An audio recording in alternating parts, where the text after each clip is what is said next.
Hello, listeners, and thank you for listening to the Truth That Heals podcast. I am your host, Ryan Anthony Hernandez, and for today's episode, I will be doing an interview with filmmaker Scott Homan.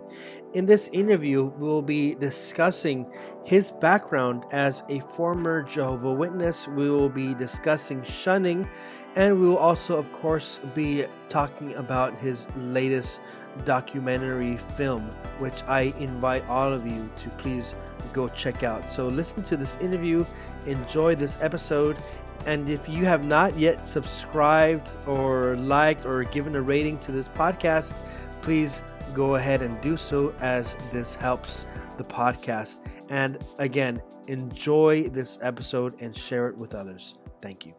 Hello, everyone, and welcome. You are listening or watching to the Truth That Heals podcast. I am your host, Ryan Anthony Hernandez, and today I have a special guest. He is an engineer, but also he is an amazing filmmaker. I'm here with Scott Homan. Scott, how are you doing today? Doing great, Ryan. Thanks for having me on. Really appreciate it. It's great to have you on the show. And as I mentioned, you are a filmmaker. Can you tell us what is the name of the project that you are currently working on?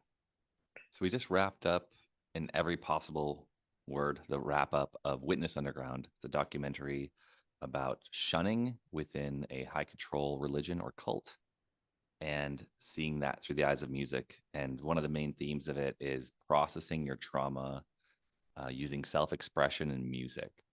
Sounds very interesting how it has that creative side of music, but also there's that dark side of shunning. I'm kind of curious as to understand what drew your attention to this topic of shunning and creativity. So I have a personal background making music and film. So it goes way back into my early teenage years.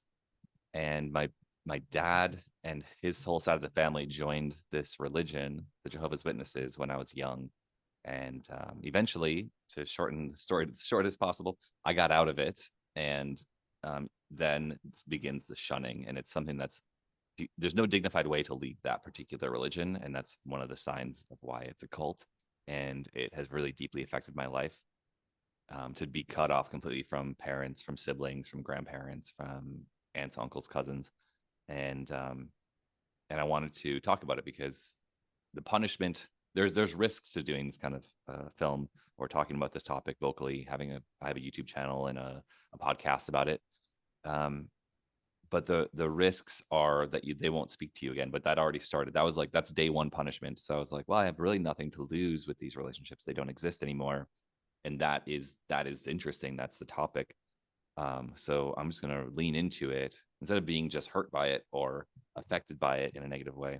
I'm going to lean into it and make a movie about it because that's my form of art and expression, and I want to not just suffer alone in this experience, but show the world how dark this religion really gets. And we won an award at a horror film fest, if that tells you anything about how dark this movie is. So it does sound pretty dark, but it is reality that shunning does happen. Can you kind of give a few examples, if you can, without maybe spoiling the whole movie, of how does your documentary expose shunning? We demonstrate shunning specifically following a group of five musicians who all knew each other. They weren't in a band together, but they were in all separate bands. And one of the guys is an author now. And he made a lot of the music videos and short films and trailers and goofy creative stuff that they were doing. These five people all knew each other, had different relationships, but they all had this unified thing in that they all made music and art together. And it went on for like 17 years. And they called their group Nuclear Gopher. And it wasn't the name of the group of musicians. It was like a music and art community that spanned like 400 or 500 kids across a whole state, but specifically Minneapolis, St. Paul, Twin Cities, and near where I grew up. I grew up about 4 hours away from there, and it got into my orbit. So in like 4 hours away in Wisconsin, and there's another guy on our team. He got into it and played their music festivals back in the early 2000s out of St. Louis. So like we were like me and him are kind of like on the outer orbits of this music community. Um, one of the losses of shunning that are demonstrated in the film, one of the main there's two main people that we follow their kind of their full exit story, and then what happens after as they kind of fully realize their art and their craft and their voice throughout the film. There's a whole like it gets better happy ending to the movie. Um, but the losses, especially with Ryan Sutter, he's like the founder of the Nuclear Gopher production company and music studio, and kind of a champion of all the arts at that time within that religion in their little bubble. His losses are super extreme, um, and not uncommon. I mean, I also had very similar losses, but his just like one after the next in this crazy cascade. Um, his um, his wife left him the day he told her he doesn't believe in the faith. Let's see, he he never talked to his father again, and it's been like 18 years.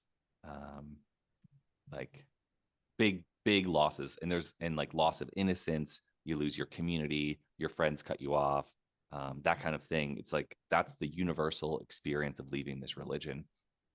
Families that are inside are trying to like get legal custody of your children in legal battles that go on for years, and they just really like try to trash your reputation to everyone who's still in the religion, and even to your own children, and your own family members. And they And yeah, go ahead. and it's for me, it's important that you are exposing this because it's not just in that one small community of Jehovah's Witnesses. There are several cults outside of Jehovah's Witnesses that do the same thing. Mm-hmm. But I think that shunning isn't something that is exposed enough, and it actually gets swept under the rug far too often. But here you are making a documentary film exposing this and how painful it can be. Um, do you have any personal experience with shunning? And if so, would you be open to share that? Yes, and that is the deep motivation behind telling the story, because there's a lot of negative things with this particular group and other similar types of high control groups, coercive groups. But I didn't expect this because my family, my dad joined this religion, and a lot of his family members and my siblings and even my mom's like wrapped up in it, even though she's not a full member. Um, they specifically like put a hard line. We're not going to talk to you again until everyone's dead, basically. And so I've had two conversations with a few of my family members, um, because I went to their house and surprised them with my visit, because they won't respond to emails, phone calls, text messages, anything. I'm deleted from their lives essentially, and they have to do that out of fear of being treated the same way by their own community members and the rest of our family. Um, so like I feel for them. Like I feel like they're the real victims, like the people that are in the religion are the victims, because they're being coerced through mind control to do these things that are very unloving, like the opposite of love. Like they're doing it's emotional abuse. Um, and so yeah, I've have been cut off from family personally, and that was the deep motivator to go and make a piece of art about it, because that punishment is like day one, and then there's really nothing to lose about talking about it and being vocal about it.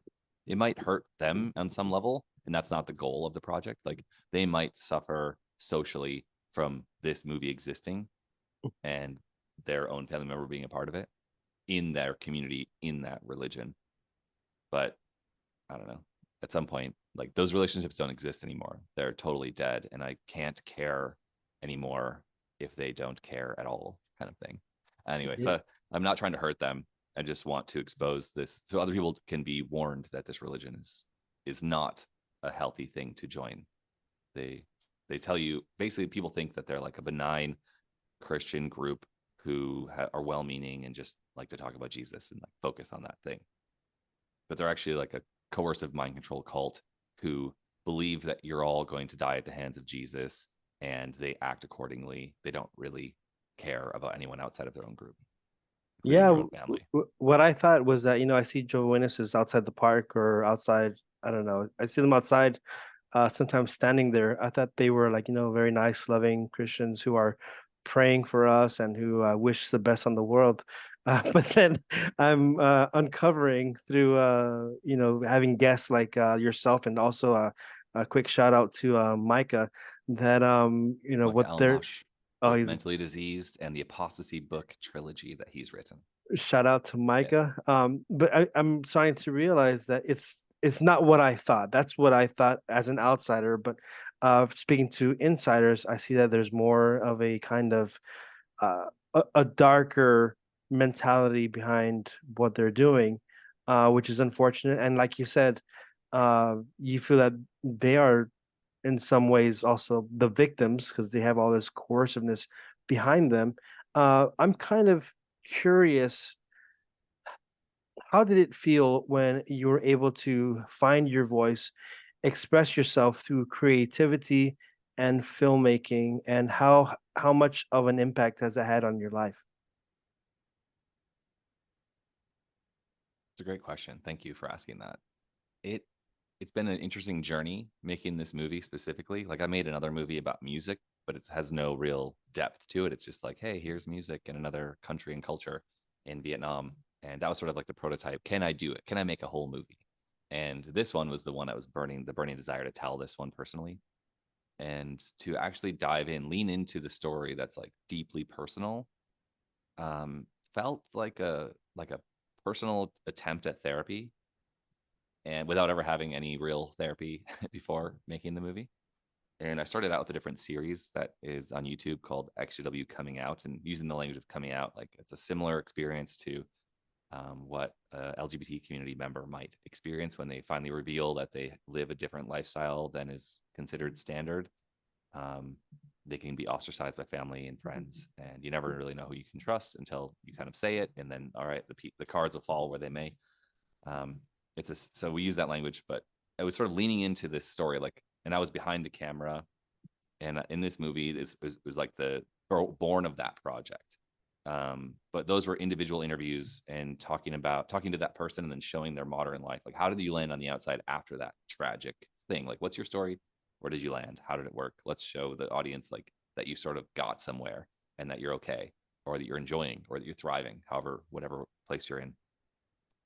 And this movie does a similar thing, but what's beautiful about it is that they had this uh, music collection, short film, old film and archive movie collection that they gave as a documentary. But to your question, how has it been for my personal journey? It's been hard because I've then had to face, and I'm editing alone, right? A documentary and directing a documentary. The directing's in the edit, and it's Yeah. like I have 10 times more content that I need than can fit into a movie, or more, probably 20 times. So you have to like decide, well, what impact is this making? Like, how does it make me feel? How will it make the audience feel? Does this like have the emotional hit it needs to make the point I want in a way that is like entertaining but also powerful? Does the music feel emotional enough for this particular given topic and the way this person's emoting right now? And there's a lot to the pieces to the puzzle, but then I would like get triggered by my own movie making and then need to take like a break for months as I'm going through the process. And it was a lot and it took a lot longer than I expected. I thought I could like, oh, I'll just knock. I did the other movie in like, 30 total days over the course of a few, some months. And this one was like so heavy and so important to me to get it right and to also like care. Like, I don't want to exploit the vulnerability of the people that I'm filming with. I want to make sure that they're happy. So I invited the subjects of the movie, the people that I interviewed for this film, into the editing process, which is then a lot more that's personal for them because it's like their stories on camera. And then they have very nuanced, like specific things they don't want said, specific things they do want said. So there's like lots of like multi-person curation to get it just right so everyone's like happy with it, thrilled with it. Um, but even still, like I'll watch it and get emotional at one or two parts, and I've seen it 1,000 times, and it still hits me because it's so personal. And I think that's why it's important for other people to watch it, especially not only Jehovah's Witnesses, but especially those who uh, have been through like abusive environments, or who have been through shunning, because shunning isn't only it's not only in the cult world. It happens all over society where there's shunning, there's bullying, there is conditional love, and they'll say, "Hey, I Yeah, love you," but I'll only talk to you if you believe the way I do. It's very right. conditional. And Yeah, so on a personal level for the audience, them watching it can also resonate with so many people outside of the XJW community, which I think is something powerful and which can connect with the audience. it was very thank you for bringing that up. It's very important for us to reach beyond the bubble of the former Jehovah's Witness culture. There's plenty of content being made in that space, and they're hitting the notes and they're talking about the news and what is the religion doing and the hypocrisy, and it's just like it's like a mountain of stuff you'll never watch at all if you're in that community. But I wanted to make a movie that bridged the gap between to humanize this experience and also make it relatable to someone who's never had any interaction with that religion or culture, because it's not just about that religion or culture. These are this kinds of experiences can happen anywhere.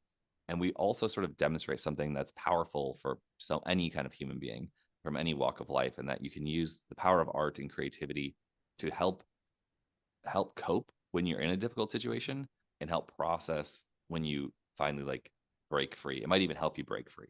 And I feel like just people writing their songs and performing them, even though they weren't talking on any kind of religious topics, they were very secular, feeling empowered to say whatever you want and sing it from a stage to an audience, or even if you're just doing it in your bedroom privately, like that's an emotional release because you're having your own voice.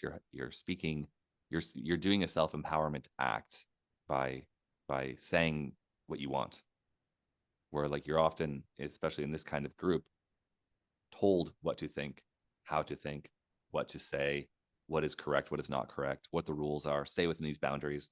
If you're making art, you're sort of outside of that. You're sort of breaking Yeah. out of that thing.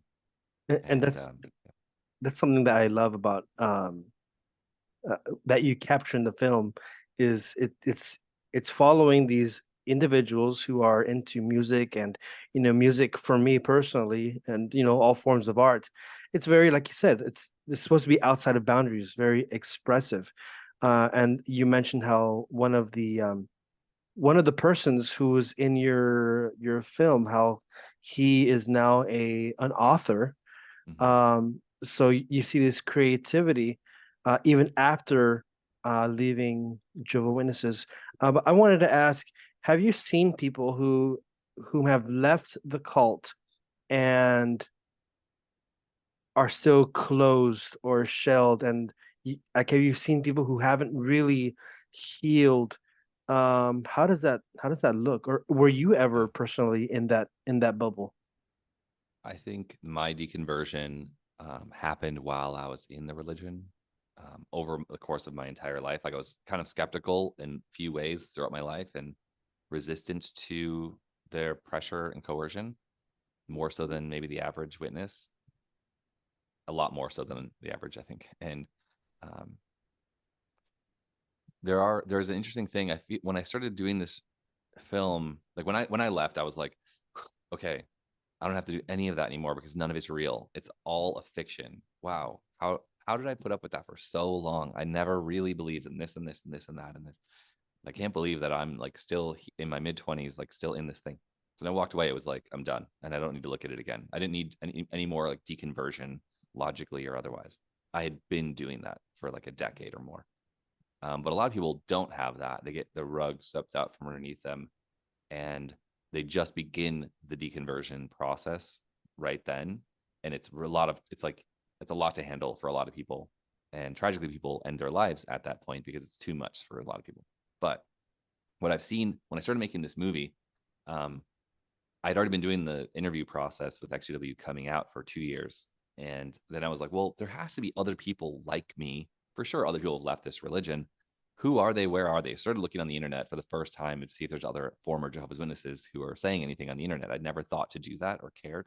And I was surprised to find so many groups. There's like, with all the numbers of groups at the times 2018 when I started the process, there was like 70,000 people in just Facebook groups in like 18 different languages or something. So I started writing in all of them in using Google Translate, and I speak some Spanish and some German, and I was writing in Japanese. I don't speak Japanese, but using Google Translate, I was like, "Do you guys want to like? I'm trying to make this movie. What?" And I'm not the only one trying to make something like this. There's like 100 YouTube channels on the topic.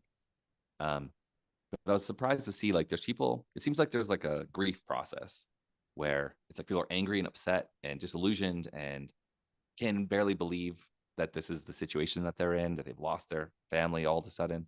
Um, and they want to go make something. And they always, it seems like everyone feels like they're the first one to do it. They're like, I have to do this thing to expose the watchtower organization. Um, and what I found is like it seems like 0 to 5 years after getting out, leaving or getting kicked out, um, people are making a lot of content, saying a lot from this voice of like, this is outrageous. And then it sort of like chills out from 5 to 10 years. And then there's like a 10 to 15 and on where it's like, oh, I have my whole life now, and I have like a relationship, or like I moved to another place, and like I have a career, or they got their degree in college, and they're very much focused on the present and the future. But there's like the 0 to 5, especially, they're looking back into the religion, like what are they doing, and they're like wishing they had their friends and upset. And Mhm. like 5 to 10 years, like this transition zone.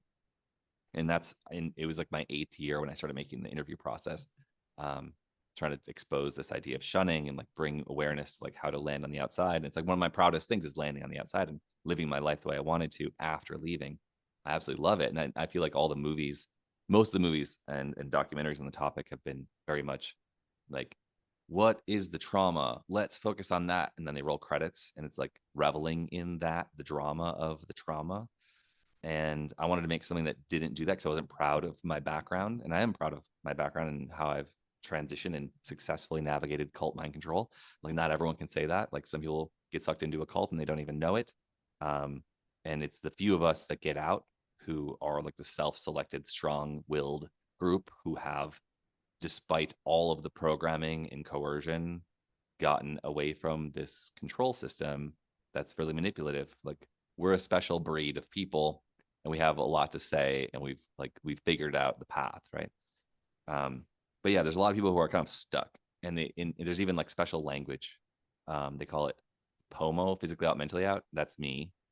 Mhm. Like I'm not in physically or mentally. Then there's people who are physically out, mentally in, who who who are stuck still years after, it could be decades, the rest of their life. Maybe they're stuck in the belief systems, the programming still functioning in their brain. You kind of have to like melt that, like realize what the programming is, where it comes from, and then rebuild something to replace it. Like, what do I really believe? Why does this make sense or not make sense? Like, find out what logical fallacies are, and then realize when they're being used against you, to coerce you or manipulate you. There's a lot of work, personal work, that you need to do that. And a lot of people haven't done that, don't know how to do that, haven't learned how to do it. And then there's the physically in, mentally in, which is like an active member. Yeah. They call it PME, POME, POMO. It's like they have these little acronyms. But it's accurate, and people are all at different stages. And It's there's no problem. Just need to like realize where you're at and then work on it. I'm glad that you brought this up, especially with the timeline. Because I'm actually in my 8th year. I'm in my 8th year outside of the cult that Mm. I was in. And I've been really I see I see, looking back, I see my own timeline of struggling. Upon leaving, I had that I was one of those who was POMI, is that correct? Physically out, Physically out, mentally in. mentally in. I was Yeah, totally POMI. Am I using it? Am I using I the think correct? so. Yeah. Okay, I was such a POMI. But it took me a long time, but I didn't have the tools to express myself, and I had lost so many friends and people whom I trusted.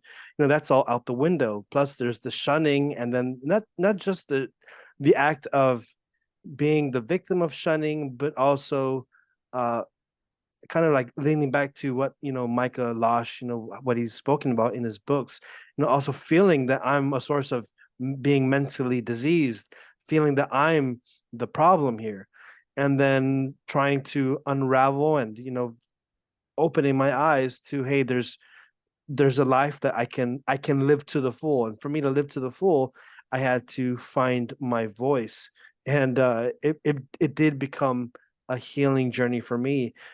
So with that, I wanted to ask, how has this film, not just this film, but being a filmmaker, being able to connect with other XJWs all over the world, how has that made an impact in your personal journey? And how do you think you connecting with others has impacted other people in their journey?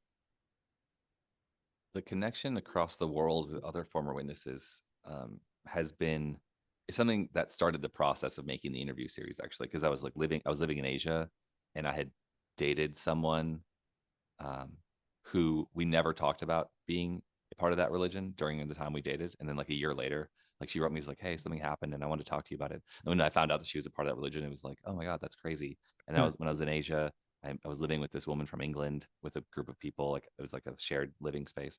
And it was we lived together and partied and done all kinds of crazy stuff together. And it was like 6 months into that relationship where she like revealed that she was also a part of that thing. Like everyone's keeping it a secret for some reason, like trying to leave it in the past. Um, but like I have deep respect for these people because it's not just like they're not just like weak-minded people who got trapped in a cult. These are like strong-willed, creative, experimental, like people that I respect deeply. And I didn't know that I was going to find that, and I kind of tried to distance myself from that faith and that background. But once I realized, like, oh, these are like really, really special individuals all over the world, I kind of want to get to know them because like we have this interesting shared background and I want to know what they did with their lives. I'm like absolutely loving the interview process. And now I have the podcast, the Witness Underground podcast, which is like the extension of this movie, the same format, like artists who've left this particular cult, but like we're expanding that to like artists who've left cults. Um, and I love it. Like I had a conversation recently with a lawyer who's an ex-witness in Japan, but while he was a witness, he learned Spanish to help. For some reason, there's like Spanish population in Japan. So him and I had like an hour-long phone call about the like his research on blood transfusions and how many people have been martyred in that religion and died in Japan and how it's becoming like national news in Spanish. And like now there's like a whole global activist culture. I had a conversation with a guy in Norway recently who herds goats, but he's like a big activist in Norway. And in Norway, they're doing a lot of real interesting human rights activism against shunning. And they just actually delisted Jehovah's Witnesses as an official religion in the country. They no longer get funding because of his activism. And it's amazing to have like a global network of people working in human rights and working in politics and working in affecting real positive change for humanity. This is a dangerous mind cult filled with coercion and manipulation, and they're dangerous. Like they're in your neighborhood and we want to make sure you're aware, and we want to get rid of them to as greater degree as we can and bring awareness to what they're actually doing and how they actually function. I love it. I love the global community side of it. And I've Well, lived abroad for 8 years, so like I feel very much like a global citizen on this yes. planet more than like I'm an American. Like I'm a planet, I'm a Earth citizen, Okay. humanist. More. So, do you see? I mean, you've already mentioned that you did a documentary, the first, or you did a film the first time about music in Vietnam. Now you have this new film. Can you remind us the name of the film? Witness Underground, witnessunderground.com. And we have a Kickstarter going right now because we're releasing the movie right now. And so your show is a part of our advertising to get it out in the world day one. And it will still be at that URL, witnessunderground.com. But right now is like, if you want to support the film, you can get it for the first time right now. Okay, so for those who want to support the film, they just go to again the website. Witnessunderground.com.